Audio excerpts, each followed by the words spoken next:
Work smarter, not harder, unlocking the power of efficiency. Di ba po ang sabi nila sa atin dati, kung mali tayo, work hard ka, gano'n, di ba? Bakit ngayon sinasabi nila, do not work hard, but instead, work smarter. Dapat wise. So, para po mas madali natin maintindihan,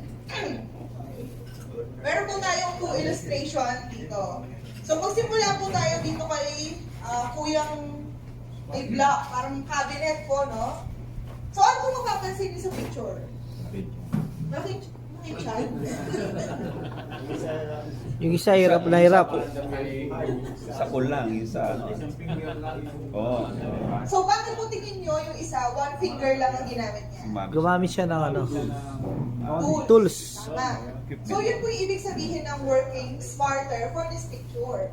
Meron naman po palang parang pushcart, o nagpapagaling siguro si Kuyang malaki ang tiyan na nakaway,